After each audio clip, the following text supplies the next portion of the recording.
और एक बात बताएं, पुनर्जन्म किसका होता है? जिसकी इच्छाएं अधूरी रह जाती हैं उसका पुनर्जन्म होता है। मन था इंदौर में बंगला बनाना है, उसके लिए पैसे कमाने हैं, खूब कमा लिए लेकिन बंगला नहीं बना पाए, प्राण निकल गया, तो फिर जन्म होगा, और फिर जन्म होकर के फिर कोई और इच्छा। अब एक इच्छा तो पुरानी चल रही है पिछले जन्म की, इंदौर में बंगला बनाने की, इस जन्म में और 2-3 इच्छाएं प्रकट हो गई, वो भी अधूरी रह गई, तो 3-4 इच्छा, फिर तीसरा जन्म होता है। आप और मैं यहां पे जो हम बैठे हैं, हम कितने जन्मों की इच्छाएं अधूरी पड़ी हैं हमारी, उसकी वजह से बैठे हैं। 2 ही तरीके हैं, या तो इच्छा, अब हमें तो पता नहीं पूर्व जन्म में हमारी क्या इच्छा थी, अब जब तक वो पूरी नहीं होगी तब तक जन्म लेना ही पड़ेगा, या फिर दूसरा तरीका है नाम आश्रय लेकर के सब छोड़ दो, इच्छा का भी त्याग कर दो, तो पूर्व की इच्छाएं जो हैं वो भी नाम से नष्ट हो जाएंगी, निवृत्त हो जाएंगे संसार से, फिर नहीं आना पड़ेगा, फिर पुनर्जन्म नहीं होगा। इसलिए कलयुग केवल नाम आधारा, यहां यज्ञ नहीं, अनुष्ठान नहीं, जप नहीं, तप नहीं, वो सब करो, आपकी इच्छा है, आप यज्ञ करना चाहो कर सकते हो, आप तप करना चाहो कर सकते हो, आप नियम व्रत करना चाहो कर सकते हो, पर कलयुग में प्रधानता अगर है तो वो नाम की है, नाम। और उस नाम प्रताप से ही आत्म कल्याण किया जा सकता है। आप अपनी जॉब कीजिए, कर्म कीजिए, बिजनेस कीजिए, दुकान चलाइए, व्यापार करिए, खेती करिए, सब करो, उससे धर्म करो, लेकिन हर क्रिया को करते करते नाम आश्रय करो, नाम जपते रहो, उससे आत्म कल्याण करके परम धर्म भी करो। और मैंने परम धर्म का दूसरा रूप क्या बताया कि स्वयं भी करो, दूसरों से भी करवाओ। इसका सबसे पहला टेक कहां से प्रारंभ होगा? Mobile phone. फोन उठाते ही हेलो बोलना बंद कर दो। क्या बोलो? जय श्री कृष्ण, जय श्री कृष्ण बोलो, जय श्री राधे बोलो, कुछ भी बोलो, भगवान नाम बोलो। और इसमें एक नियम और बना लो, आपने कहा जय श्री कृष्ण, सामने वाला बोला भैया गुड़ कितना लेके आना, जय श्री कृष्ण। जब तक वो जय श्री कृष्ण नहीं बोले तब तक उसकी सुनो ही मत। अरे भैया हम आपसे जरूरी बात कर रहे हैं, आप सुनिए, बोले पहले जय श्री कृष्ण बोलो। जब वो जय श्री कृष्ण बोलते तब अपनी बात आ गई, यहीं से ही शुरू करो। मान लो हलो की आदत लग भी गई है तो हलो बोलते ही जय श्री कृष्ण बोलो, बिना नाम के। अपनी हर क्रिया में नाम प्रधान रखिए। कल हमने एक नियम बताया था, किसी को भी बुलाओ तो राधे श्याम सीताराम हरे कृष्ण कहकर के बुलाओ। आज हमने दूसरा नियम बताया, किसी से फोन पे बात करो नाम से ही प्रारंभ करो। दूसरी बात, छींक आती है, खांसी होती है, उबासी आती है, गिर जाते हैं या कुछ होता है, जैसे घर में मान लो बर्तन गिरा जोर से, तो जोर से बर्तन गिरता है तो हम घबरा जाते हैं, घबराने पर हमारे मुख से कुछ निकलता है, कोई जोर की चीख निकलती, कुछ भी निकलता है, नहीं, नाम निकलना चाहिए। गिरो तब भी नाम निकलना चाहिए, छींक आवे तब भी नाम आना चाहिए, खांसी हो तब भी नाम आना चाहिए, कोई अच्छी बात सुनो तब भी नाम बोलना चाहिए, और कोई अशुभ किसी के बारे में सुनो तो भी नाम बोलना चाहिए, हर स्थिति में नाम। बच्चे आकर के बोले माँ मैं फर्स्ट आया, अरे वाह वाह वाह, राधा रमण राधा रमण राधा हरि शरणम श्री कृष्ण शरणम मम, ठाकुर जी कृपा। बच्चा कहते माँ मैं फेल हो गया, राधा रमण राधा, ठाकुर जी कृपा। दारी के इधर आ, पढ़ता नहीं है नाम से ही करो सब प्रारंभ। बच्चा भी पिटते पिटते बोले माँ राधा रमण हरे कृष्णा, लग रही है मैया, लग धीरे। नाम आपकी हर स्थिति में आ जाएगा, उस दिन ये कलयुग हाथ पे हाथ धरे बैठा रह जाएगा, आपका कुछ नहीं बिगाड़ पाएगा। नाम आश्रित हो जाइए, और वह नाम आश्रय ही आत्म कल्याण है, जो कि भागवत का विषय है, यानी कि परम धर्म। भागवत का विषय क्या है? परम धर्म। और परम धर्म क्या है? आत्मा का कल्याण, चित्त का कल्याण। अब दूसरा आता है, भागवत का अधिकारी कौन है? ये बात तो बंधुओं आप सबको सुननी चाहिए। वैष्णव धर्म पर, भक्ति पथ पर, भागवत पथ पर चलने का अधिकार किसका है? वैसे तो कोई भी आ सकता है, आपने अभी हमने ही कहा कथा में कि बहुत ब्रॉड माइंड है, यहां पे तो जो आना चाहे आ सकता है, लेकिन एक व्यक्ति का निषेध है, भक्ति के पथ पर। भागवत की कथा में भक्ति के पथ पर भगवान से मिलने में एक व्यक्ति का निषेध है। कौन? निर्मत्सराणाम सताम, जिसके चित्त में मात्सर्य है। मात्सर्य मतलब ईर्ष्या। अब आप देखेंगे, कामी व्यक्ति को निषेध नहीं बताया, क्रोधी व्यक्ति को निषेध नहीं बताया, भोगी व्यक्ति को निषेध नहीं बताया, लोभी व्यक्ति को भी निषेध नहीं बताया। निषेध किसका बताया? ईर्ष्यालु व्यक्ति का। हमारे यहां कह दिया गया है कि कामी व्यक्ति महापापी, क्रोधी व्यक्ति महापापी, आदि आदि सब महापापी। पर सबसे बड़ा महापापी कौन? जो दूर से दूसरे की उपलब्धियों से पीड़ित होता है, वो महापापी है। और बुरा नहीं मानिएगा, आज की तारीख में व्यक्ति अपने दुख से कम दुखी है, दूसरे के सुख से ज्यादा दुखी है, और ऐसे लोगों की संख्या सबसे ज्यादा है। और मैं एक बात भी कह दूं बिना संकोच के, उन संख्याओं में मैं और आप भी आते हैं। हम भी कई बार दूसरे की उपलब्धि सुन करके कहीं ना कहीं विचलित हो जाते हैं। ये उसे प्राप्त कैसे हो गया, ये उसके साथ कैसे हो गया, ये उसका अधिकारी तो नहीं था। और भैया एक बात हमारी बहुत ध्यान से सुन लीजिएगा, ईर्ष्या चित्त में आना इस बात का प्रमाण है कि ठाकुर जी के प्रियों में आपका नाम नहीं है। ईर्ष्या यदि चित्त में प्रकट होती है, ईर्ष्यालुता अगर आपके चित्त में है, सब लोग इधर देखो, ध्यान से सुनो भैया कथा। ईर्ष्यालुता इस बात का प्रमाण है कि ठाकुर जी के प्रियों की जो लिस्ट है उसमें आपका नाम नहीं है। काम, क्रोध, लोभ, मोह आदि आदि दोष यदि चित्त में प्रकट हो रहे हैं तो भी आप यह बात मान सकते हैं कि ठाकुर जी कहीं ना कहीं मुझसे अब भी मिल सकते हैं। लेकिन जैसे ही दूसरे की उपलब्धि के बारे में सुनते ही आप अप्रसन्न हो जाते हैं, आपके मुख के तोते उड़ जाते हैं, आप बिल्कुल व्याकुल हो जाते हैं। अरे उसको कैसे मिल गया, उसके बच्चे पास हो गए, उसके बच्चे फर्स्ट आ गए, वो इतना आगे निकल गया, उसकी इतनी सैलरी हो गई, उसको बॉस ने ऐसा कर दिया, उसका बिजनेस इतना आगे चला गया, वो ऐसा हो गया, वो ऐसा हो गया। ये सुनकर के आप विचलित हो गए और भले ही 10 मिनट के लिए आप चिंता में चले गए, ये कैसे हो गया।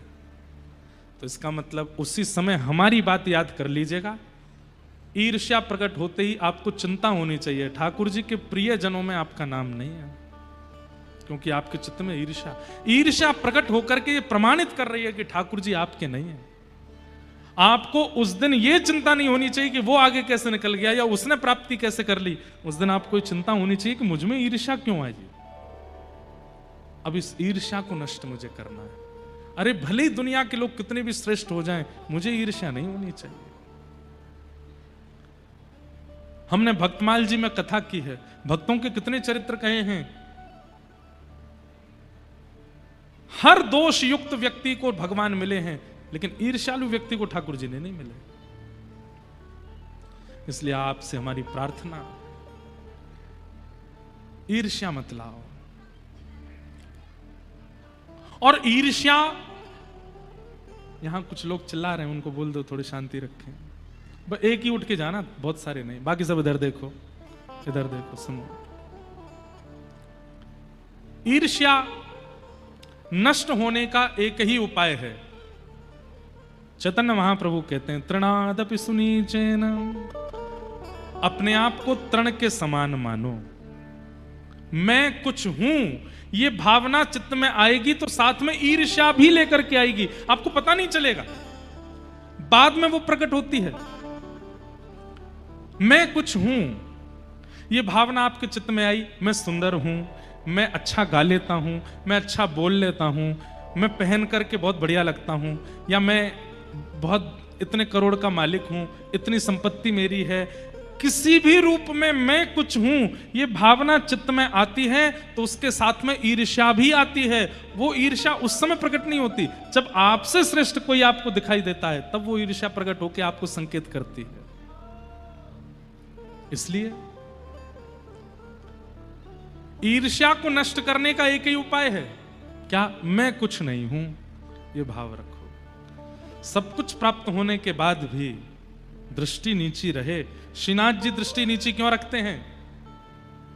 श्रीनाथ जी आंखें नीची क्यों करते हैं? उसके पीछे कई उदाहरण दिए गए हैं। पुष्टि मार्ग में कहा जाता है कि ठाकुर जी नीचे दृष्टि करके इसलिए खड़े हैं कि ठाकुर जी संकेत कर रहे हैं, मैं सबको नहीं देखता, जो मेरी शरण में है उन्हीं को देखता हूं। पहला संकेत, पहला संकेत। दूसरा संकेत रस पक्ष में चला जाता है, हमारे वृंदावन की रस भावना में चला जाता है। क्योंकि जब ठाकुर जी ने गिरिराज जी उठाए तो सन्मुख श्री जी खड़ी हैं, बिल्कुल सामने किशोरी जी खड़ी हैं, तो ठाकुर जी उनको देख रहे हैं। और तीसरा पक्ष जो मुझे लगता है कि ठाकुर जी संकेत कर रहे हैं, तैने मेरे ज्ञान की कॉपी तो कर ली। बंधुओं, संसार में ज्ञान का संचार कहां से हुआ? श्री कृष्ण से हुआ। वैसे लोग इनको चोर बोलते हैं कि ये माखन चोर हैं, वास्तव में देखें तो पूरा विश्व चोर है और सबने चोरी करी इनसे है। कैसे? पति को कैसा व्यवहार करना चाहिए ये किसने सिखाया? श्री कृष्ण ने सिखाया। पति का पतित्व कृष्ण से सीखा जाता है। पुत्र कैसा होना चाहिए ये श्री कृष्ण से सीखा जाता है। प्रेमी कैसा होना चाहिए ये श्री कृष्ण से सीखा जाता है। ज्ञानी कैसा होता है ये श्री कृष्ण से सीखा जाता है। योद्धा कैसा होता है ये कृष्ण से सीखा जाता है। अरे कहां तक कहें, ड्रेसिंग सेंस कैसा होता है ये श्री कृष्ण से सीखा जाता है। श्रृंगार कैसा होता है ये श्री कृष्ण से सीखा जाता है। गाया कैसे जाता है, नाचा कैसे जाता है ये कृष्ण से सीखा जाता है। और शत्रुता कैसे की जाती है ये भी श्री कृष्ण से सीखा जाता है। पूरा विश्व गीता का आश्रय लेता है। योद्धा को युद्ध कैसा, बिजनेसमैन को बिजनेस कैसा, पढ़ाई पढ़ने वालों को, विद्यार्थियों की पढ़ाई कैसी, कुंवारों का जीवन कैसा, ब्याह ठ्यायों का जीवन कैसा, वृद्धों का जीवन कैसा, बालकों का जीवन कैसा, सब कहां से सीखते हैं? इनसे सीखते हैं। तब ठाकुर जी कहते हैं, तेने सब नकल मेरी कर ली, अब एक नकल और कर। बोले क्या? नीची दृष्टि करके ठाकुर जी मानो संकेत कर रहे हैं, झुक के रहो, थोड़े नीचे रहो, ज्यादा चौड़े बनकर के मत रहो कि तुम कुछ हो, तुम कुछ नहीं हो। और एक बात बता, अभी बाढ़ आई है पूरी दुनिया में। बाढ़ में आपने एक दो वीडियो देखे होंगे, 100 साल पुराने बड़े बड़े वृक्ष जब यमुना जी गंगा जी अपने उफान पर आई तो उन वृक्षों को ले गई। लेकिन आप देखेंगे जब बाढ़ चली जाएगी, छोटे छोटे घास वहीं के वहीं होंगे, उनका कुछ नहीं बिगड़ा होगा। क्यों? जितने चौड़े बड़े पुराने तने हुए खड़े थे सब गए बाढ़ में, लेकिन जो छोटे छोटे झुके रहे, ज्यादा से ज्यादा इतना होगा, घास सीधी की जगह ऐसी हो गई होगी, लेकिन उखड़ के नहीं गई होगी। कितना भी तेज तूफान आ जाए, कितनी भी तेज बाढ़ आ जाए, कितनी भी तेज सुनामी आ जाए, छोटे का कुछ नहीं बिगड़ता, बिगड़ता बड़े का ही है। इसलिए भले ही धन में वृद्धि हो जाए, सुंदरता में वृद्धि हो जाए, वैभव में वृद्धि हो जाए, यश कीर्ति ऐश्वर्य में वृद्धि हो जाए, लेकिन चित्त से सदैव तृण के समान रहिए। आपके चित्त में कभी ईर्ष्या नहीं आएगी। ईर्ष्या उसी को होती है, दो लोगों को ईर्ष्या होती है, बहुत ध्यान से सुनिएगा। दो लोगों को ईर्ष्या होती है, एक जो बहुत कुछ बन गए हैं और एक जो बहुत मेहनत करने के बाद भी कुछ नहीं बन पाए। इन दोनों में ईर्ष्या रहती है। लेकिन हमें कैसा होना है? बहुत कुछ करने के बाद, बन जाने के बाद भी तृण के समान रहना है, और बहुत कुछ करने के बाद भी कुछ ना बन पाने पर भी यही रखना है। ठाकुर जी चाह रहे हैं कि तू छोटा ही रहे। ठाकुर जी चाह रहे हैं भैया तू नेक ही रहे, ज्यादा बड़े मत आगे। कोई बात नहीं, छोटा कह रहे तो छोटा ही रह लूं मैं। ईर्ष्या से बचिए। नाम आश्रय कथा काम को नष्ट कर देगी, क्रोध को नष्ट कर देगी, लेकिन ईर्ष्या का नष्ट तो आपको स्वयं करना पड़ेगा, और उसके लिए स्वयं को तृण के समान मानना पड़ेगा।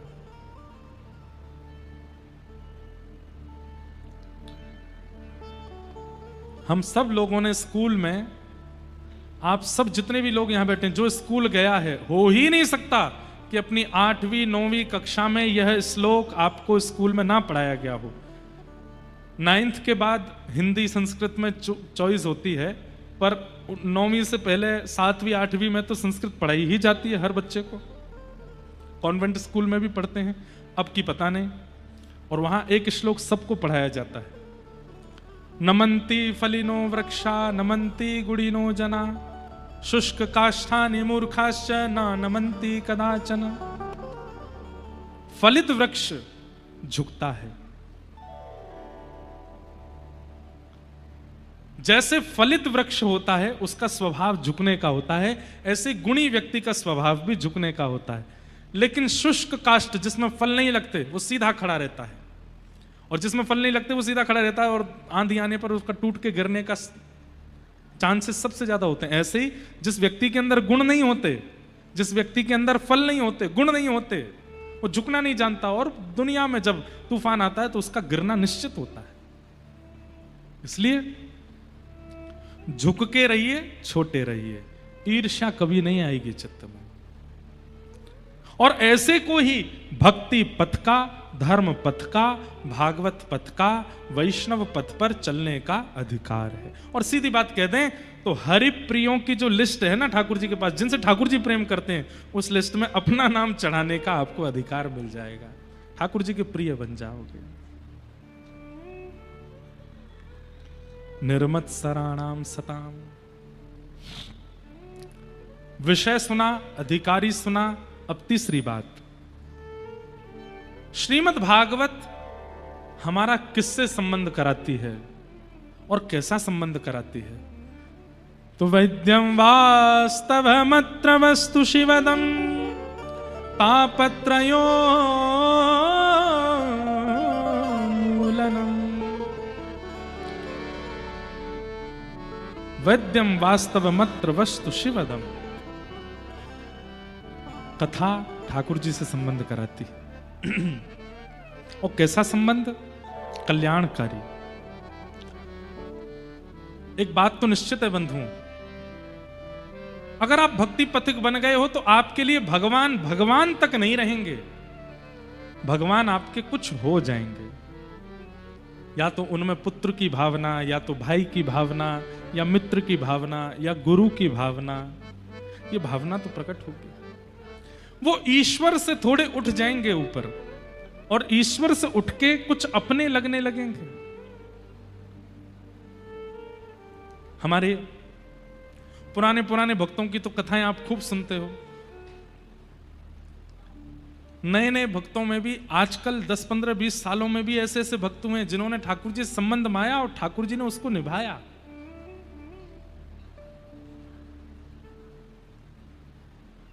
हमारे अयोध्या में एक संत हुए, संत श्री गोपालाचार्य जी महाराज। पुराने सत्संगी उनका नाम जानते हैं। जो पुराने सत्संगी होंगे, बहुत सत्संग जिन्होंने किया होगा, वे उनका नाम जानते होंगे, संत श्री गोपालाचार्य जी महाराज। हमने तो उनका दर्शन नहीं किया, पर अयोध्या के संतों से उनके बारे में सुना है। वो अपने गोपाल जी को लाल जी बोलते थे। उनके राम जी रहते थे साथ में छोटे से, राम जी को लाल जी बोलते थे, और लाल जी की तरह ही भावना रखते थे। सुंदर सुंदर लीलाएं अपने आप चिंतन करते थे, अपने आप लीलाओं का चिंतन करते थे। और उन्होंने एक बार क्या किया, गुड्डे गुड्डे होते हैं ना, गुड्डे गुड़िया होते हैं रुई के, फॉर्म के, ऐसे उन्होंने हाथी, घोड़ा, गैया, ऊंट, शेर, ऐसे कुछ जानवर बनाए और उनको ठाकुर अपने लाल जी के सामने खिलौना के रूप में रखते थे। एक बार सब विद्यार्थियों से बोला, ऊपर बक्से में ठाकुर जी के खिलौना रखें, सब खिलौना निकाल के ठाकुर जी के सामने धरो, आज 56 भोग लगा है, ठाकुर जी का 56 भोग कराना है। बच्चों ने वो बक्सा निकाल करके सारे खिलौना निकाले, उसमें हाथी से लेके ऊंट, घोड़ा और ऊंट आदि सब थे उसमें, सब रुई के गुड्डा, सबको सामने रख दिया, 56 भोग लगाया। तो हमारे परम पूजनीय प्रातस्मरणीय श्रीमद जगत गुरु रामानुजाचार्य श्री राघवाचार्य जी महाराज, जो आज भी श्री अयोध्या धाम से पूरे विश्व भर में भागवत और वाल्मीकि रामायण की कथा करते हैं, हमसे बहुत प्रेम है महाराज जी का। उन्होंने बताई, वो भी थे उन बालकों में, बोले कि भैया हमने वो सारे गुड्डा गुड़िया निकाले, और वो सब गुड़िया नहीं मतलब गुड्डा सब जानवरों के लाल जी के आगे रखे, 56 भोग लगाया, और 56 भोग के बाद गुरु जी बोले अब सब गुड्डाओं को भीतर बक्से में धर दो। हमने सारे गुड्डा जैसी धरे, बक्सा बंद करने लगे तो बंद ही नहीं हो। क्यों? ज्यादा सामान हो गया, वो बक्से का जो डिब्बा था वो बंद ही नहीं हो, उस पर चढ़े बैठे लेकिन वो बंद ही नहीं हो। तो हम लोगों ने जाके कहा गुरुजी आश्चर्य हो गया, जिस बक्से में से सारे रुई के गुड्डे निकाले, 56 भोग लगाने के बाद हम वापस रख रहे हैं, वही गुड्डे हैं, उतने ही हैं, लेकिन बक्सा बंद ही नहीं हो रहा है। तो गुरुजी बोले अभी बंद नहीं होगा। क्यों? बोले 56 भोग खाया है ना, सबका वजन बढ़ गया है, सबका पेट बढ़ गया है। बोले क्या करें फिर? बोले एक काम करो, एक एक हाथी, घोड़ा, गैया, ऊंट आदि सबको ऐसे पकड़ के थोड़ा थोड़ा चलाओ, थोड़ा चलाएंगे तो पाचन होगा, भोजन पच जाएगा, फिर रखो। बोले भैया हमने सत्य में घोड़ा ऐसे ऐसे चलाए, थोड़े घुमाए, और थोड़ी देर घुमाने के बाद जब भीतर रखे सो ही बक्सा बंद हो गया सब पतले हो गए। कहने का अभिप्राय, संबंध मानेंगे आप ठाकुर जी से तो ठाकुर जी निभाएंगे। आपने उनको लाला माना है तो वो फिर लाला की तरह व्यवहार करेंगे। अब कई लोग ठाकुर जी को बालक मान लेते हैं, ठीक है ये हमारे लाला हैं, अपने लाला को तो एसी में सुलाते हैं, ठाकुर जी को तो पंखा भी बंद कर देते हैं रात को, अपने लाला को तो हर 5 मिनट में देखने जाते हैं, ठीक तो है, रो तो नहीं रहा, ठीक है ना, कुछ है तो नहीं। ठाकुर जी सुबह देखने के बाद रात्रि हो गई, अभी तक दिखे ही नहीं कैसे हैं। एक बात मानिएगा, हमारी संबंध बनाना बहुत सरल होता है, निभाना बहुत मुश्किल होता है। निभाने की ताकत हो तो ही बनाइएगा, क्योंकि संसार में संबंध बनाने के बाद नहीं निभाते हैं तो चलता है। लोग सोचते हैं बड़ा आदमी हो गया अब क्यों निभाएगा, लेकिन ये नहीं सोचेंगे बड़ा आदमी, ये कहेंगे अच्छा बड़ा आदमी बन गया, तुझे अभी दिखाता हूं कितना बड़ा आदमी है तू, मुझसे बड़ा आदमी है क्या। अगर ठाकुर जी से संबंध बनाया है तो निभाने की जिम्मेवारी रखिएगा, क्योंकि अगर आपने संबंध बना के नहीं निभाया तो ठाकुर जी रूठ जाते हैं, और ठाकुर जी अगर रूठ गए, दुनिया को मनाना बहुत सरल है, उनको रुझाना बहुत मुश्किल है। बहुत सरलता से आजकल माताएं, बहनें, भाई लोग बहुत जल्दी संबंध बना लेते हैं। ठाकुर जी तो हमारे लाला हैं, ठाकुर जी तो हमारे भाई हैं, हम तो उनको हर महीने राखी, हर रक्षाबंधन पर राखी पहनाते हैं। आपने बना तो लिया भाई, लेकिन भाई जितना निभाते हो, आपने बना तो लिया लाला, लाला जितना निभाते हो निभाना पड़ेगा। प्रसंग आता है गोसाई श्री विठलनाथ जी, श्रीमद वल्लभाचार्य जी महाराज के सुपुत्र गोसाई श्री विठलनाथ जी ठाकुर जी को अपना लाला मानते थे। लाला ठाकुर जी को मानते थे, तो उनके नाते से अब जितने भी लाला के संबंधी हैं वो सब आपके संबंधी हो गए। ठाकुर जी अगर आपके लाला हैं तो किशोरी जी आपकी कौन है? किशोरी जी आपकी बहू हैं। ठाकुर जी लाला हैं तो मधुमंगल, श्रीदामा, ये सब कौन है? ये भी आपके लाला हैं। ठाकुर जी आपके लाला हैं तो रुक्मणी जी कौन है? रुक्मणी जी आपकी बहू हैं। वो भावना आपको रखनी पड़ेगी। अब हमसे लोग पता नहीं क्या क्या बोल देते हैं, कई लोग हमको गुरुजी बोलते हैं, कई लोग हमको महाराज जी बोलते हैं। एक कथा में एक व्यक्ति हमको जीजा जी बोल रहा था, मैंने कहा जीजा क्यों बोली भैया तेने? बोले मैं किशोरी जी को अपनी बहन मानता हूं, तो ठाकुर जी उनके घरवारे हैं, और ठाकुर जी के आप सखा हो, तो ठाकुर जी हमारे जीजा जी, और जीजा जी के सखा भी जीजा जी, इसलिए जीजा जी। अभी एक नया सुनो, एक व्यक्ति अभी हमको नाथ द्वार में मिला, अभी मैं नाथ द्वारा गया था यहां आने से एक दिन पहले, तो निकल रहा था, तो जो लोग पहचानते जाते कुछ बोलते रहते, तो एक बालक बोला नाना जी रुको। मैंने कहा अरे कौन सा देवता आए हो मेरो? नाना जी नाना जी का मतलब क्या हुआ? मेरी बेटी का बेटा। मैंने सुन गाड़ी रोको, गाड़ी, इधर आओ भाई। मैं तेने मुझे नाना जी कैसे बोलो? बोले मेरी माता जी आपको अपना पिता मानती हैं, जब से वो आपकी कथा सुनी है तो वो कहती हैं कि इन्होंने ही मुझे सब कुछ सिखाया, इनकी कथा सुन के ही मैं जीवन क्या है वो जान पाई हूं। और सब कुछ बताने वाला, जीवन में राह दिखाने वाला या तो गुरु होता है या पिता होता है। अब मेरी माता जी ऑलरेडी दीक्षा पहले ले चुकी हैं, तो गुरु तो उनके हैं, लेकिन आप भी उनको सिखाते हो, इसलिए वो आपको पिता मानती हैं। और वो आपको पिता मानती हैं तो मेरे तो आप नाना जी हुए ना। मैंने कहा जय हो भाई, तेरे धन्य भाग। मैंने कहा सुन अब एक बात और सुन जा। बोले क्या? मैंने अब ठाकुर जी भी तुम्हारे नाना जी हैं, नाना जी के सखा भी नाना जी हुए, तो अब जब जब ठाकुर जी को प्रणाम करो तो यही कहना नाना जी की जय हो। वृंदावन जाओ तो यही कहना कहां जा रहे हैं? वो नाना जी से मिलने जा रहे हैं। संबंध बनाना बहुत सरल होता है, और आजकल तो एक ट्रेंड बना है संबंध बनाना। ठाकुर जी को गोद में लिए घूम रहे हैं, कोई उनको मीरा की तरह प्रियतम मान रही है, कोई उनको यशोदा की तरह लाला मान रही है, कोई उनको दाऊ दादा की तरह भाई मान रहा है। बनाना बहुत सरल है, पर अगर नहीं निभाया ठाकुर जी नाराज हो जाएंगे। गोसाई श्री विठलनाथ जी, आपके 7 पुत्र थे। कितने पुत्र? 7। एक दिन आपने मंदिर जाते हुए एक चूड़ी पहनाने वाली को देखा, उससे कह दिया मेरी 7 बहुएं हैं, घर पे जाके उनको चूड़ी पहना दो और उसका जो भी वेतन हो हमसे ले लेना।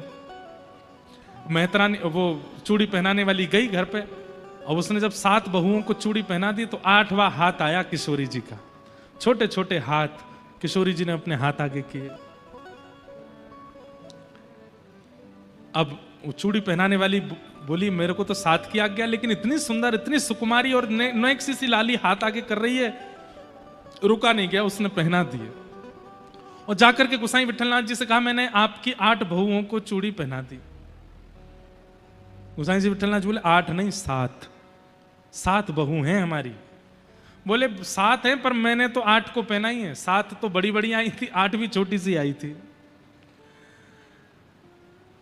गोसाई जी बोले देखो तुमको पैसा ज्यादा चाहिए तो तुम हमसे मांग लो, लेकिन ये झूठ मत बोलो। 8वां कोई है ही नहीं, हमारे घर में केवल 7 महिलाएं हैं और वो 7 पुत्रों की पत्नी हैं। 8वीं कौन सी आ गई? बोले आपको नहीं पैसा देना तो मना कर दीजिए, लेकिन मैंने चूड़ी 8 को पहनाई। जब गोसाई जी ने पैसे नहीं दिए 8वें हाथ के, तो रात्रि में स्वप्न में किशोरी जी आई और रोने लगी। किशोरी जी को रोता देख गोसाई जी बोले हे प्रिया जी, हे श्यामाजू, आप क्यों रो रही हो? बोले आप मुँह को अपनो नाय मानो या मारे रो रही हो? बोले क्यों? बोले आप ठाकुर जी को अपनो लाला मानो। बोले हाँ। बोले वो लाला भाई तुम्हें कौन भाई? बोले आप हमारी बहू रानी भाई। बोले बहू रानी भाई तो केवल आपने 7 बहुओं को ही चूड़ी क्यों पहनवाई? 8वीं बहू का चिंतन आपके मन में क्यों नहीं आया? और मैंने अगर अपने आप हाथ बढ़ा के चूड़ी पहन ली तो आपने पैसे नहीं दिए उसको। ये बात सुनकर के गोसाई जी बहुत रोए। बोले मुझको क्षमा कर दो, मुझसे अपराध है क्यों? गोसाई जी तो इतने बड़े प्रेमी हैं कि उनके अपराध को क्षमा कर दिया, लेकिन हम इतने बड़े प्रेमी नहीं हैं। अगर हमसे चूक हुई ठाकुर जी क्षमा नहीं करेंगे। इसलिए लाला मानिए, प्रियतम मानिए, पति मानिए, भैया मानिए, गुरु मानिए, जो जी चाहे मानिए ठाकुर जी को, लेकिन एक बात याद रखिएगा, निभाना पड़ेगा। और अगर नहीं निभाया तो ठाकुर जी नाराज हो जाएंगे। और ठाकुर जी अगर नाराज हो गए रूठे चाहे राजावा से कछु न काजा, एक तू ही महाराजा और कौन पास जाएंगे। रूठे चाहे भाई वासे कछु ना भलाई, एक तू ही है सहाई और कौन को सराएंगे। रूठे चाहे विश्व और शत्रु 8 याम, एक तेरे चरणन के नेह को निभाएंगे। जग सारा झूठा एक तू ही है अनूठा, रूठ जाए चाहे सारा जग पर तू ना रूठा चाहे। सब रूठ जाए पर ये ना रूठे। आपको पता है भगवान पांडवों की रक्षा क्यों करते हैं? तो लोग कहते हैं क्योंकि पांडव उनके भाई हैं। कौरव भाई नहीं थे भगवान के? कौरव भी तो भाई हैं, लेकिन उन्हीं भाइयों के विपक्ष में खड़े हैं ठाकुर जी, और विपक्ष में खड़े होकर अर्जुन का कहते हैं धनुष चढ़ा, बाण चढ़ा धनुष पर और चढ़ा दे, चला दे इसके ऊपर। वो भी तो भाई है, उनके प्रति ऐसी भावना क्यों? उनके प्रति ऐसी भावना क्यों? क्योंकि रूठ गए ठाकुर जी। रूठे हुए यदुवंशियों को भी स्वीकार नहीं किया ठाकुर जी ने। भगवान जिनका नाम ही है पतित पावन, क्या नाम है? पतित पावन का मतलब क्या है? क्या चाहे जितना बड़ा ब्राह्मण आपको श्राप दे दे, उस श्राप को दूर करने की सामर्थ्य ठाकुर जी में है। उस श्राप को दूर करने की सामर्थ्य ठाकुर जी में है। क्या भगवान यदुवंशियों पर लगे हुए श्राप को मिटा नहीं सकते थे? यदुवंशियों को श्राप लगा कि आपस में लड़ झगड़ के पूरा यदुवंश खत्म हो जाएगा। भगवान चाहते तो उन यदुवंशियों को भी श्राप मुक्त कर सकते थे, लेकिन क्यों नहीं किया? क्योंकि रूठ गए यदुवंशियों से। क्यों रूठ गए? भगवान अपने बच्चों को समझाते हैं कि मेरे संतान होते हुए भी, मेरी परिवारीजन होते हुए भी सत्संग मत छोड़ा कीजिए, नित्य सत्संग किया करो। तब भी वो सत्संग नहीं करते थे, इसलिए रूठ गए थे ठाकुर जी। ठाकुर जी अगर राजी हैं तो दुनिया का कोई बाल बांका नहीं कर सकता। और ठाकुर जी अगर रूठ गए तो नहाते नहाते आपके बाथरूम में साबुन भी आ जाएगा, पैर के नीचे फिसल के रिपट के प्राण निकल जाएंगे आपके। ठाकुर जी अगर रूठे हैं तो मृत्यु के लिए साबुन भी काफी है, और ठाकुर जी अगर रूठे नहीं है तो बड़ी तोप से भी गोला फेंक दिया जाएगा आपके ऊपर, तो भी कुछ नहीं हो पाएगा। इसलिए संबंध बना लीजिए ठाकुर जी से, उसमें कोई बड़ी बात नहीं है, पर निभाया कीजिए, निभाना आवश्यक है। श्याम प्यारे से जिसका संबंध है, श्याम प्यारे से जिसका संबंध है, श्याम प्यारे से जिसका संबंध है, श्याम प्यारे से जिसका संबंध है, उसको हर घड़ी आनंद ही आनंद है, उसको हर घड़ी आनंद ही आनंद है, उसको हर घड़ी उसको हर घड़ी आनंद ही आनंद है।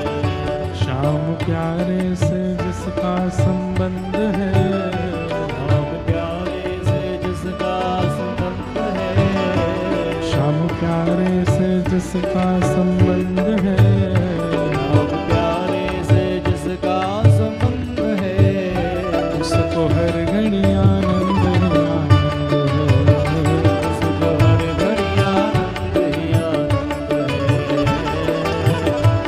आनंद ही आनंद है, उसको हर घड़ी आनंद ही आनंद है, उसको हर घड़ी आनंद ही आनंद है। झूठी ममता से करके किनारा, झूठी ममता से करके किनारा, झूठी ममता से करके किनारा, झूठी ममता से करके किनारा, बोल के सच्चे प्रभु का सहारा, ये सच्चे प्रभु का सहारा, बोल के सच्चे प्रभु का सहारा, ये सच्चे प्रभु का सहारा। गाइए, जो उसी की रजा में रजामंद है, जो उसी की रजा में रजामंद है, जो उसी की रजा में रजामंद है, जो उसी की रजा में रजामंद है, उसको हर घड़ी आनंद ही आनंद है, उसको हर घड़ी आनंद ही आनंद है, उसको हर घड़ी आनंद ही आनंद है, उसको हर घड़ी आनंद ही आनंद है। ओ श्याम प्यारे से जिसका संबंध है, प्यारे से जिसका संबंध है, ओ श्याम प्यारे से जिसका संबंध है, प्यारे से जिसका संबंध है, उसको हर घड़ी आनंद ही आनंद है, उसको हर घड़ी आनंद ही आनंद है, उसको हर घड़ी आनंद ही आनंद है। उसको हर घड़ी जैसे आनंद ही आनंद। मीराबाई का संबंध है ठाकुर जी से, कैसे आनंद में रहती है मीराबाई। मेरे तो गिरधर गोपाल दूसरो न कोई, मेरे तो गिरधर गोपाल दूसरा न कोई, हे मेरे तो गिरधर गोपाल दूसरो न कोई, मेरे तो गिरधर गोपाल दूसरा न कोई, हाँ जाके सिर मोर मुकुट मेरो पति सोई, जाके सिर मेरो पति सोई, हाँ जाके सिर मोर मुकुट मेरो पति सोई। जाके सिर मोर मुकुट मेरो गाती है मीराबाई, ए मेरे तो गिरधर गोपाल दूसरो न कोई,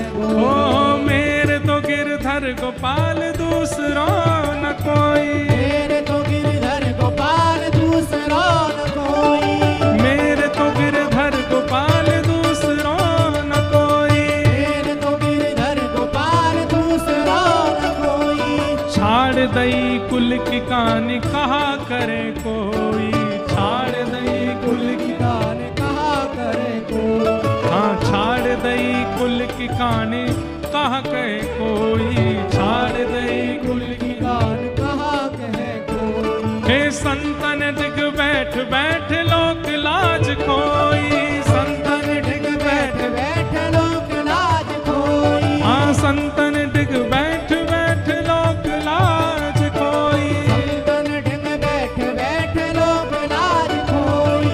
मेरे तो गिरधर गोपाल दूसरों न कोई, मेरे तो गिरधर गोपाल दूसरों न कोई, हाँ मेरे तो गिरधर गोपाल दूसरों न कोई।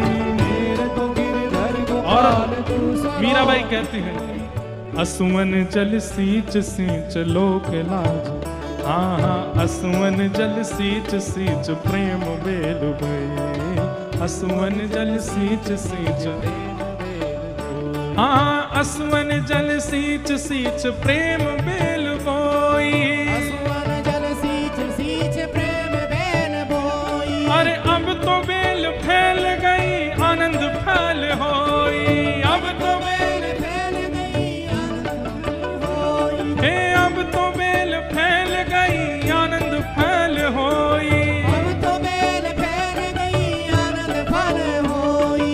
मीरा दासी गिरधर की जाने सब कोई, मीरा दासी गिरधर की, जाने सब कोई, ओ मीरा दासी गिरधर की जाने सब कोई, मीरा दासी गिरधर की जाने सब कोई। अरे अब तो बात फैल गई कहा करे कोई, अब तो बात फैल गई कहा कहे कोई, हे मेरे तो गिरधर गोपाल दूसरों न कोई, मेरे तो गिरधर गोपाल दूसरा न कोई, हाँ मेरे तो गिरधर गोपाल दूसरों न कोई, मेरे तो गिरधर गोपाल दूसरा न कोई। उसको हर घड़ी आनंद ही आनंद है, उसको हर घड़ी आनंद ही आनंद, उसको हर घड़ी आनंद ही आनंद है, ओ उसको हर घड़ी आनंद ही आनंद है, उसको हर घड़ी आनंद ही आनंद, उसको हर घड़ी आनंद ही आनंद है।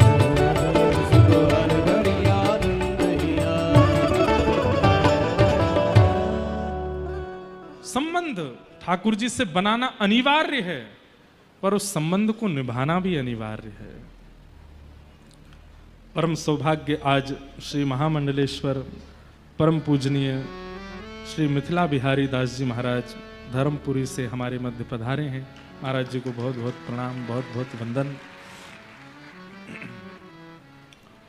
संतों का आगमन कथा में भगवत आगमन के समान ही होता है। ऐसा ही मानना चाहिए कि साक्षात ठाकुर जी ही इनके रूप में कथा में पधार रहे हैं।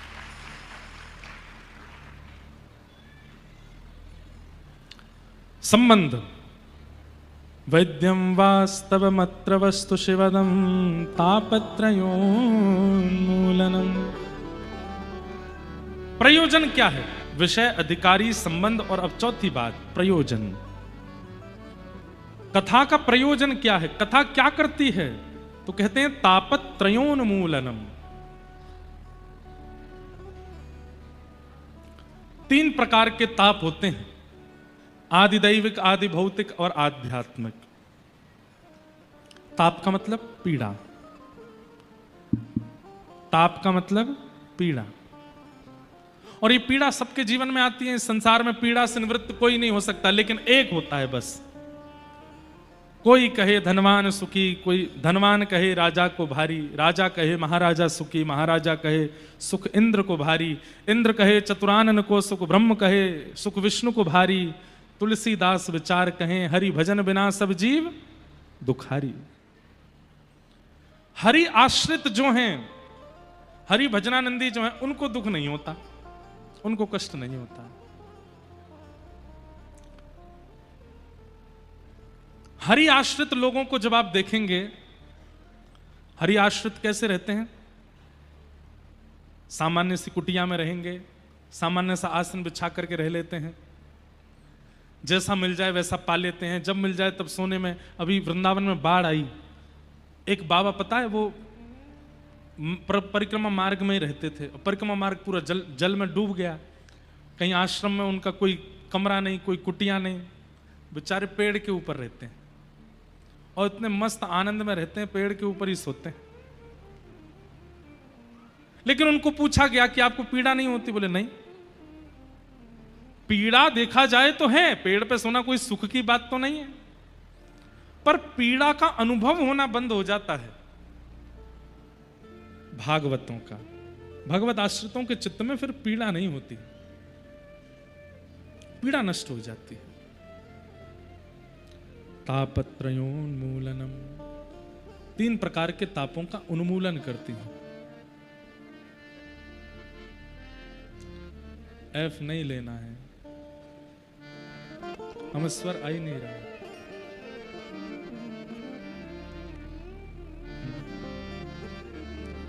तापत्रयोन्मूलनम, 3 प्रकार के तापों का उन्मूलन।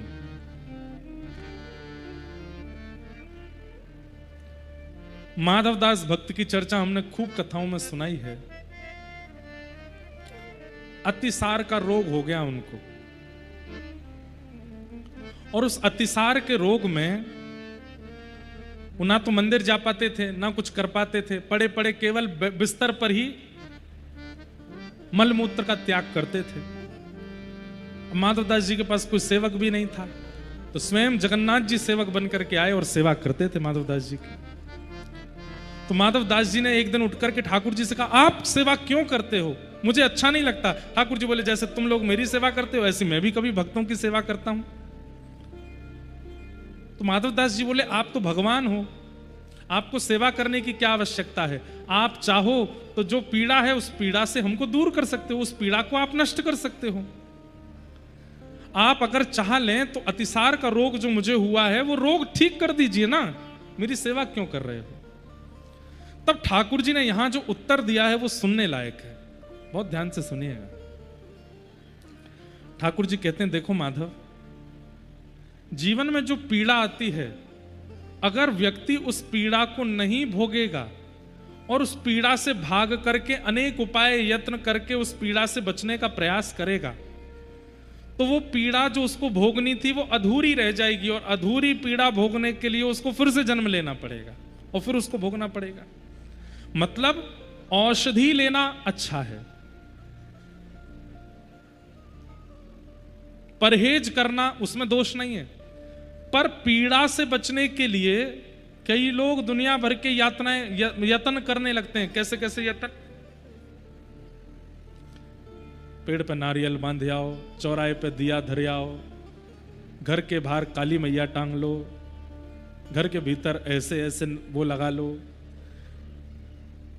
इस वाली दीवार पे वो वाली चीज लगा लो, यहां पे ऐसा कर दो, ऐसा सब लोग यत्न करते हैं। आपका विश्वास है, एक बात बोलें, जिनका अतिशय विश्वास होता है उनके साथ घटनाएं होती भी हैं, और जिनका विश्वास नहीं होता उनके साथ नहीं होता कुछ भी, सब ठीक मंगलमय रहता है, चकाचक आनंद रहता है। बस ठाकुर जी पे विश्वास है और किसी को विश्वास नहीं है। हमारी बात मानिएगा, हम उस क्रिया के विरोधी नहीं है।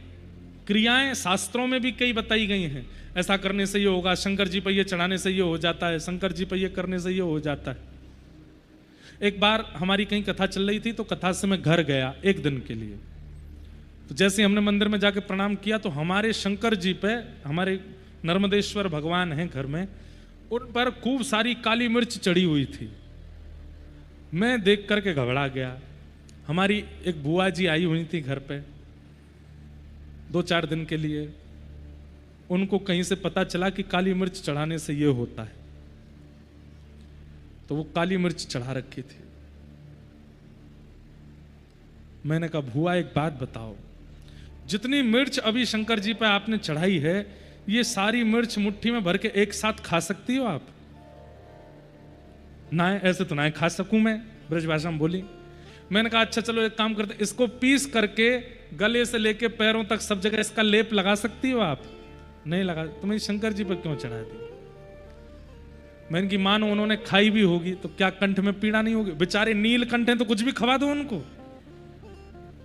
बेचारे भोले बाबा हैं, शरीर पर भस्म लगाते हैं, तो क्या आप काली मिर्च उनके पूरे अंग पर लगा सकते हो? अरे मैंने यहाँ मारे नाए लगायो, मैंने तो यहाँ मारे लगायो कि मुंह को कहीं ते पता चलिए ऐसा करवे तो जे काम है जाए। मैंने कहा अच्छा अपना काम बनता, उसके बाद में पर जनता नहीं जाए भगवान, हमारा काम बना दो बस। तुमको चाहे मिर्च लगे, तुम्हारे चाहे शरीर घिस जाए। शंकर जी को जब नहलाने जाते हैं कई लोग, देखिए हमारी एक बात बहुत ध्यान से सुनिए, पंचामृत अभिषेक जब आप करते हैं तो दूध डालते हैं, घी डालते हैं, शहद डालते हैं, घृत डालते हैं। उसके बाद जब शक्कर डालते हैं तो चीनी मत डाला कीजिए, चीनी कठोर होती है। या तो गुड़ पीस करके उसका शक्कर हो, या फिर ओरिजिनल शक्कर हो, बूरा हो, जो इतनी कठोर नहीं होती। कई लोग साबुत चीनी डाल करके और फिर जो रगड़ा मारते हैं शंकर जी पे, उसके बाद ऐसा लगता है कि शंकर जी कितने छाले पड़ गए होंगे मुख पे। एक बार वृंदावन में एक आश्रम में एक महाराज जी थे, जानकीनाथ भगवान की सेवा करते थे। उनको किसी यजमान ने कलकत्ता बुलाया, तो वैसे कहीं जाते नहीं थे, लेकिन बहुत आग्रह किया तो अपने एक सेवक को बोले कि तुम सेवा करना, और स्वयं कलकत्ता चले गए। महाराज जी कलकत्ता पहुंचे रात, और उस सेवक से कह के गए बहुत अच्छी सेवा करना, लौट करके आऊंगा, ठाकुर जी अगर मुझको बढ़िया दिखे तो मैं तुमको इनाम में कुछ दूंगा। सेवक ने सोचा ऐसी सेवा करूंगा गुरु जी भी याद रखेंगे। महाराज जी जैसे कलकत्ता पहुंचे तो रात में स्वप्न में क्या दिखा, उनकी सेवा के ठाकुर जी के गाल पे घाव हो गया, नाक पे घाव हो गया, माथे पे घाव हो गया, हाथों पर घाव हो गया। जैसे कोई व्यक्ति, कोई बालक साइकिल चलाते गिर जाता है तो उसके पैर घुटने छिल जाते हैं ना, ऐसे छिल गए ठाकुर जी, और हल्का हल्का रक्त निकल रहा है। ये देखते ही वो महाराज जी रात में ही कलकत्ता से वापस भागे, सत्य घटना है। और वापस आकर के ठाकुर जी को जब मंदिर में देखा तो ठाकुर जी तो चमक रहे थे, मुख चमक रहा है, हाथ चमक रहे हैं, और महाराज आंखें चमक रही हैं। सेवक को बुलाया, इधर आओ, ठाकुर जी इतने चमक कैसे रहे? बोले देख लो गुरु जी, आपने कहा था ना ऐसी सेवा करना। बोले मुझे ये बताओ चमक क्यों रहे हैं? बोले कल जैसे ही आप गए, मैंने बढ़िया बाल्टी में पानी लिया, उसमें सरफ डाला, और सरफ घोल करके बर्तन मांजने वाला जो मांजना होता है उससे ठाकुर जी रगड़ रगड़ के कल नवा दिए मैंने। महात्मा बहुत रोए। उसी समय एक लेप बनाया और एक औषधि बनाई, औषधि बना करके ठाकुर जी के सर्वांगीण अंग पर तब तक लगाते रहे जब तक ठाकुर जी पुनः स्वप्न में स्वस्थ नहीं दिखे। 15 दिन बाद जब ठाकुर जी हंसते खिलखिलाते स्वप्न में आए, तब लेप बंद किया। ठाकुर जी के प्रति ऐसी भावना कैसे कर सकते हैं?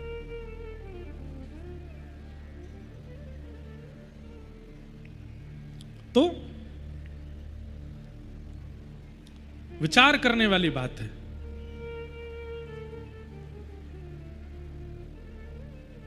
माधव दास जी बोले कि नाथ आप तो भगवान हो, पीड़ा दूर कर दीजिए। ठाकुर जी बोले अगर पीड़ा अधूरी रह गई तो उसको पूरा करने के लिए तुम्हें दोबारा आना पड़ेगा। उसके लिए व्यक्ति यत्न कितना भी कर ले, और यत्न उपाय हैं भी, पर हमारी प्रार्थना मानिए यत्न ज्यादा मत किया कीजिए। रोग हो जाए औषधि लो, परहेज करो, पर इस प्रकार से शंकर जी पे कुछ डाल दिया, महादेव जी पे, हनुमान जी पे कुछ चढ़ाया है, जो नियम शास्त्रों में है उससे अतिरिक्त कुछ मत कीजिए अपनी सुख सुविधा के लिए। उससे होगा क्या पता है? शंकर जी डर के मारे कि कहीं दोबारा मिर्च नहीं चढ़ाए, आपके कष्ट दूर भगा देंगे। वो इसका कष्ट दूर करो, फिर से मिर्च चढ़ा देगा। लेकिन शंकर जी ने जो कष्ट दूर किया है वो कष्ट अधूरा रह जाएगा, और वो अधूरा दोबारा भोगने के लिए फिर से आना पड़ेगा।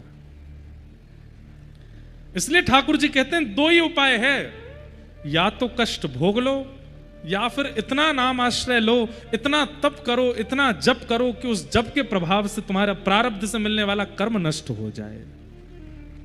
कर्म नष्ट के दो ही उपाय हैं, या तो नाम जप करके उस कर्म को नष्ट कर दो। अच्छा, नाम जप से क्या होता है पता है?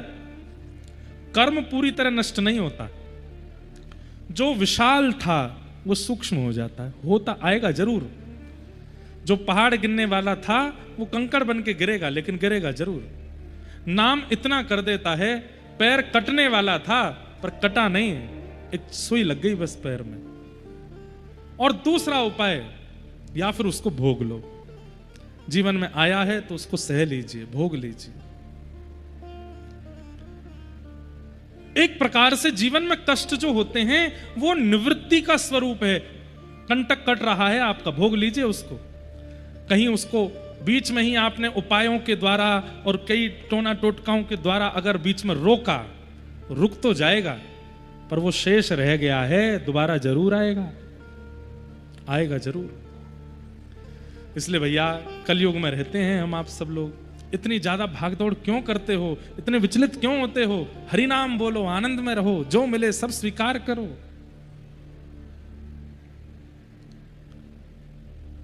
यहां पर लिखा है तापत्रयोन्मूलनम। भगवत आश्रित के सारे तापों का, सारी पीड़ाओं का उन्मूलन होता है। उन्मूलन मतलब ताप तो जीवन में आते हैं लेकिन उनका अनुभव नहीं होता। अब आप में से कितने लोग कभी तो यूं बैठे, कभी यूं बैठे, कई लोग तो हमसे तो बैठा ही नहीं जाएगा, ऐसे बैठ गए। पर हम जब से बैठे एक ही आसन में बैठे। आप में से कई लोग तो ऐसे टेक भी ले लेंगे, कई लोग ऐसे हो जाते हैं, कई लोग ऐसे बैठे रहेंगे। कई कथा सुनने वालों की मुद्राएं तो हम देखते हैं ना, ऐसी विचित्र विचित्र मुद्राएं बनाते हैं लोग सुनने वाले। यहां तो जगह नहीं बची है, नहीं तो जगह मिल जाती है तो पाम भी ऐसे कई लोग पैर हिलाते हिलाते भी सुनते रहते हैं। कई लोग थर्मस में चाय ले आते हैं, बीच बीच में व्यास जी को ऐसा लगे पानी पी रहे हैं। ये छोटी छोटी पीड़ाएं भी आपको अनुभव हो रही हैं, हमको क्यों नहीं हो रही? ना तो शंका की इच्छा होती है, ना पैर हिलाने की इच्छा होती है, ना हिलने की इच्छा, ना उठने की इच्छा। और 3-4 घंटे से बोल रहे हैं, गला भी सूखता है लेकिन पानी की भी इच्छा नहीं। क्यों? इसी को कहते हैं तापत्रयोन्मूलनम। ताप तो जीवन में आ रहा। मेरे पैर कोई भैया क्या कहते हैं, किसी इंजीनियर ने डिजाइन थोड़ी किए हैं कि इनमें रक्त संचार रुकता नहीं होगा, या इधर मांसपेशियों में दर्द नहीं होता होगा, या मेरी कमर कोई क्या कहते हैं कोई टाटा सीमेंट की थोड़ी बनी हुई है, अंबुजा सीमेंट रखे क्या क्या है सबसे आगे उसकी थोड़ी है तो वही शरीर जो आपका है। तो फिर इसमें वो दिक्कत क्यों नहीं हो रही है जो सामने बैठे इतने श्रोताओं में हो रही है? इसी को कहते हैं तापत्रयोन्मूलनम। पीड़ा तो है, पीड़ा तो है, पीड़ा तो है, लेकिन पता नहीं चल रहा है। जैसे ही आप मेरा कथा से ध्यान हटाओगे, मुझे प्यास भी लगने लगेगी, मैं भी आपकी तरह ऐसे बैठने लगूंगा, मैं भी हिलने डुलने लग जाऊंगा। क्यों? मन एकाग्र जो कथा में था वो वहां से हटते ही आपको पीड़ा। अब समझ में आया सूत्र? पीड़ा नाम कुछ होता ही नहीं है। मन की एकाग्रता जहां होती है वहां पीड़ा और अपीड़ा का अनुभव होने लगता है। कई लोगों को यहां बहुत सुख मिल रहा है, आनंद आ रहा, कई लोगों को यहां भी पीड़ा हो रही है। कब होगी पूरी कथा? यार व्यास जी 3 घंटा है, बोले ही जा रहे, बोले ही जा रहे, बोले ही जा रहे। समझ गए भैया बात? अब ठीक है, बस करो, चलते बनो। कई लोगों को कथा में पीड़ा होती है। अब ऐसी साधु, अभी एक पिक्चर आई महाअवतार नरसिंह, तो हम 2-3 बार देखने चले गए। उसके जो क्रिएटर्स हैं वो बहुत प्रेम भी मानते हैं और उन्होंने बनाई भी बहुत अच्छी। हमने कहा भाई हमारे जाने से, वैसे तो कभी फिल्मों का कोई ऐसा प्रमोशन नहीं, पर ये फिल्म नहीं है, हमारे ठाकुर जी का दर्शन है, इसका प्रमोशन तो हम करेंगे चाहे बार बार जाना पड़े। तो हम एक महात्मा जी को ले गए अपने संग अभी जयपुर में। अब वो 4D ऑडियो, चारों तरफ से आवाज आती है ना। अब जैसे ही बराह भगवान ने अपनी सुदर्शन उठाया तो इधर से आवाज आई और बाबा कहे अरे अरे अरे कुछ गिर रहा है यहाँ से। मैंने कहा बाबा यहाँ से कुछ नहीं गिर रहा, वो आवाज ऐसी आ रही है चारों तरफ से।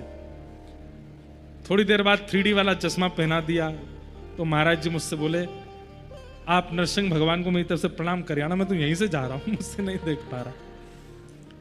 भले ही वो ठाकुर जी की पिक्चर है, पर है तो पिक्चर। अब भजनानंदी को वहां पीड़ा हो रही है, मैं नहीं बैठ पा रहा हूं, तो चले ही गए। थोड़ी देर बाद में उठ के निकल गए, बोले इसकी आवाज कम करा दो, मेरे कान में बहुत तेज लग रही है। अब लोग यहां आजकल के बालकों को देखो, उल्टे सीधे गाने सुनेंगे, धुआंधार आवाज चला देंगे, उनका मतलब ही नहीं समझ में आता है जो वो सुनते हैं, और उस पर उछल उछल के नाचते हैं, और वो भी वॉल्यूम पूरी करके नाचेंगे। अरे इससे बढ़िया कीर्तन में नाचो, भजन, उनका कोई मतलब तो है, इनका कोई सार तो है। और एक बात और बोल दें आपको, जब भजन में नृत्य करता है ना व्यक्ति, मीरा भाई नृत्य करती थी जब कीर्तन हो जाता था शुरू, तो भजन में जो नाचता है 84 लाख योनियों में फिर नाचना नहीं पड़ता उसको, सब जगह से निवृत्त हो जाता है। काम क्रोध को पहर चोलना, कंठ विषय की माल, सूरदास जी कहते हैं, काम क्रोध को पहर चोलना, कंठ विषय की माल, अब मैं नाचो बहुत गोपाल, अब मैं नाचो बहुत गोपाल, अब मैं नाचो बहुत गोपाल, अब मैं नाचो बहुत गोपाल। विषयों में नाचना, हमें ऐसा लगता है कि 84 लाख में फिर कुछ और एड ऑन कर देते हैं आप। 84 लाख तो शास्त्रीय हैं। जैसे जेल में नियम, किसी को 10 साल की जेल हुई, अगर वो व्यक्ति जेल में जाकर के भी अच्छा बनता है ना अंदर, तो कई बार जो इंस्पेक्टर होते हैं या जेलर होते हैं, वो कोर्ट में उसकी अर्जी लगाते हैं कि वो व्यक्ति सुधर गया है, व्यक्ति अच्छा हो गया है, उसकी सजा थोड़ी कम कर दो। तो शायद कई बार ऐसा होता है कि कोर्ट फिर उसके 10 साल की सजा को 5 साल कर देता है, 5 साल की सजा को 3 साल कर देता है, 3 साल की सजा को 1 साल कर देता है।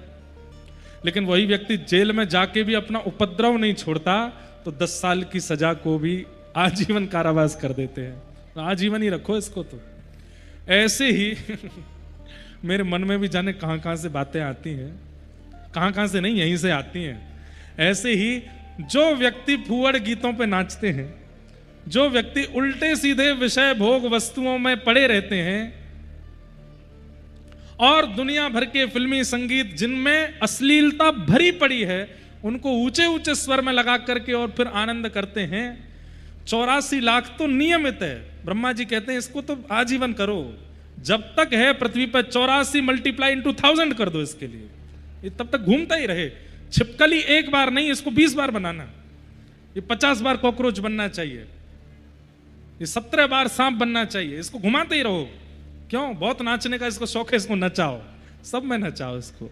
लेकिन जैसे ही व्यक्ति भुजा उठा करके हरिनाम संकीर्तन में नृत्य करता है, ठाकुर जी कहते हैं कितने जन्म और बचे हैं? तब चित्रकेतु कहते हैं अभी 1 लाख जन्म और हैं। बोले घटाओ और घटाओ, कितने हो गए? बोले 10,000 हो गए, और घटाओ। बोले और कितने? 1,000 हो गए, और घटाओ।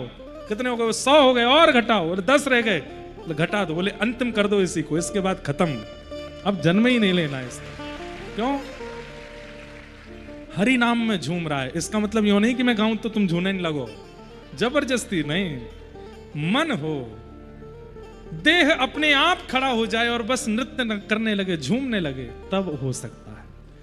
और ऐसा तभी होगा जब तत्पर होकर के, निमग्न होकर के कथा सुनोगे तो होगा कि कीर्तन गाया जाएगा और आप भुजा उठा करके नाचने लगोगे, नहीं रोक पाओगे स्वयं को।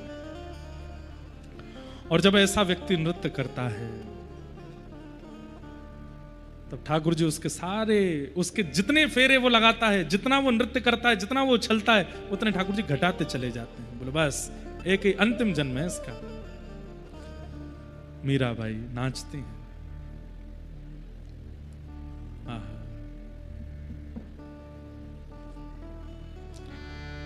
गिरधर जन्म मरण रासा थे, गिरधर जन्म मरण रासा थे, गिरधर जन्म मरण रासा थे, गिरधर जन्म रासा थे। ओ आए नाई बिसरू में दिन राती,